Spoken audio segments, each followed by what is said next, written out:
हद चाहिए सजा में अकूबत के वास्ते। आखिर गुनहगार हूँ, काफिर नहीं हूं मैं।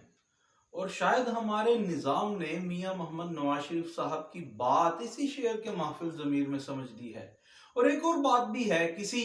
दुनिया के जीरक तरीन इंसान ने कहा था कि कानून मकड़ी का वो जाला है कि जिसमें छोटे हशरातुल अर्ज तो फंस जाते हैं, मगर बड़े जानवर इसे फाड़ के निकल जाते हैं। और आज मियां मोहम्मद नवाज शरीफ साहब की Al Azizia steel mills reference case में जो सजा थी वो सस्पेंड कर दी गई है। पंजाब गवर्नमेंट की तरफ से, पंजाब कैबिनेट की तरफ से एक सर्कुलेशन के जरिए, और उसे वैलिडेट किया है निगरान वजीर इत्तलात आमिर मीर साहब ने बताया है कि वो सजा मुअत्तली कर दी गई है और आईनी तरीके से की गई है। और under the section of CrPC criminal procedure code of Pakistan 401 यानी 401 सेक्शन के तहत वो खत्म की गई है। और निगरान वजीर आला पंजाब मोहसिन नकवी साहब फरमाते हैं कि ये उस्मान बज़दार हुकूमत के दौर में भी ये एप्लीकेशन आया था, मगर उन्होंने रिजेक्ट कर दिया था बगैर देखे सुने। और हमने तो कुछ नहीं किया, सिर्फ हमने उसे देखा है और अदालत को रेफर कर दिया है। और अब ये जमानत मियां मोहम्मद नवाज शरीफ साहब की कायम रहेगी या नहीं रहेगी, ये अदालत ही फैसला करेगी। जबकि आमिर मीर साहब ने ये बताया है कि जनाब के सर्कुलेशन के जरिए उनकी सजा को सस्पेंड कर दिया गया है। अब सेक्शन 401 सीआरपीसी वो बिल्कुल ये सजा मुअत्तली के या सजा मुआफ करने के इख्तियारात प्रोविंशियल कैबिनेट, प्रोविंशियल गवर्नमेंट को देता है, मगर उसका सब सेक्शन 2 क्या कहता है उसका सिर्फ एक हिस्सा जो मोस्ट रेलेवेंट है वो आपको पढ़ के सुनाता हूं। Whenever an application is made to the provincial government for the suspension or remission of sentence, कि जब भी सूबाई गवर्नमेंट के पास कोई एप्लीकेशन आएगा सस्पेंशन का, सजा मुअत्तली के वास्ते या सजा माफी के वास्ते, the provincial government may require the presiding judge of the court before or by which the conviction was had or confirmed। तो जनाब सूबाई गवर्नमेंट क्या करेगी कि वो जो जज हैं जिन्होंने वो सजा दी है, प्रिजाइडिंग जज या जिन्होंने वो सजा दी है, कन्विक्शन दी है, उनका जनाब ओपिनियन, उनकी राय वो मांगेंगे। किस सिलसिले में? इस सिलसिले में कि जी और confirm to state his opinion as to whether the application should be granted or refused। इस सिलसिले में उनकी वो जनाब आरा मांगेंगे, उनकी फीडबैक मांगेंगे जज साहब का कि जनाब ये जो एप्लीकेशन आया है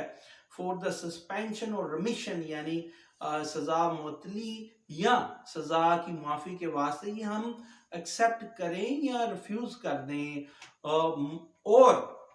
आगे फिर वो कमेंट्स लेंगे उन जज साहब से, उनका ओपिनियन दोबारा से लेंगे कि जनाब वो हमें ग्राउंड्स भी बताइए कि वो कौन से आपकी ओपिनियन में ग्राउंड्स हैं कि इनकी सजा मुअत्तली की जो एप्लीकेशन है उसे मुअत्तल क्यों किया जाए और क्यों ना किया जाए। अब होता क्या है कि आमिर मीर साहब भी बताते हैं, वज़ीर आला पंजाब भी मौजूद होते हैं कि जनाब ये सर्कुलर के जरिए ये वो सस्पेंशन ऑफ सेंटेंस हो गया है कि सजा मुअत्तली हो गई है और फैसला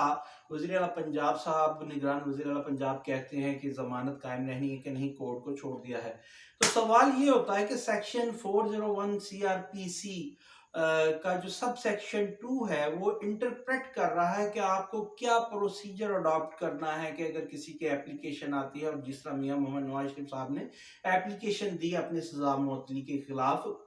अंडर सेक्शन 401 सीआरपीसी, तो आपने ये किस तरह, निगरान वज़ीर आला पंजाब कह रहे हैं कि हमने वो रेफर कर दी और आमिर मीर साहब के कोर्ट को, आमिर मीर साहब कह रहे हैं कि जनाब ये सजा मुअत्तल हमने आईनी तौर पे की है।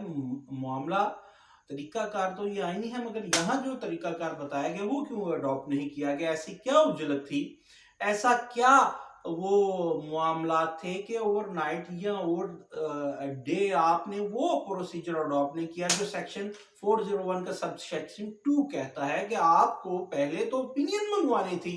वो प्रिजाइडिंग जज से, या कि जिस जज ने कन्विक्शन दी थी वो आपने ओपिनियन क्यों नहीं अभी मंगवाई, और आपने उससे पहले मुअत्तली करके वो रेफर कर दिया है। और अगर आपने मंगवाई है वो ओपिनियन, तो फिर आपने वो ओपन क्यों नहीं किया? जिस तरह आप ने ये आप बता रहे हैं कि जनाब सर्कुलर के जरिए हमने वो सजा मुअत्तली कर दी, और वज़ीर आला पंजाब ये स्टेटमेंट निगरान वज़ीर आला पंजाब ये स्टेटमेंट देते हुए नजर आ रहे हैं कि जनाब ये काम तो होता रहता है कि सेक्शन 401 सीआरपीसी के अंडर ये मामला होते रहते हैं और हमने रेफर कर दिया। आपने रेफर करने से पहले भी आपने ओपिनियन लेना था कि ये एप्लीकेशन एक्सेप्ट करनी थी या इसका रिफ्यूजल होना था in the shade of opinion of the presiding जज, या जिन्होंने वो कंफर्म की थी। अब ये चीज क्यों पसे पर्दा रखी गई है और क्यों कर रखी गई है ये समझ नहीं आ रही, और ऐसी क्या उजलत अंगेजी थी कि जनाब इतना सूरत अंगेजी से पंजाब हुकूमत ने और निगरान पंजाब हुकूमत ने ये काम कर दिया है। और ये सिर्फ किसी आम शख्स का केस नहीं, ये मियां मोहम्मद नवाज शरीफ साहब जो 3 बार वजीर आजम रह चुके हैं। तो अगर हम देखे जाए according to constitutional role of the interim setup, निगरान हुकूमतों के रोजमर्रा के मामूल चलाने के वास्ते ही वो इलेक्शन कमीशन के भी जो वो हैं कवानीन है कि वो सिर्फ रोजमर्रा के काम ही चला सकती है निगरान हुकूमत, मगर यहाँ निगरान हुकूमत ये इतने इतने बड़े फैसले कर रही है जिससे उसकी क्रेडिबिलिटी पर पूरे निज़ाम पे एक सवालिया निशान उठ रहा है। और अगर ये बिल्कुल इसमें जो प्रोसीजरल फ्लॉ है उसको भी अगर पसे पुष्ट डाल दें तो सवाल ये है कि क्या ऐसा ही काम प्रोविंशियल कैबिनेट आपके लिए, मेरे लिए, ये किसी भी पंजाब के आम शहरी के लिए करती है, या कभी इसकी कोई मिसाल है?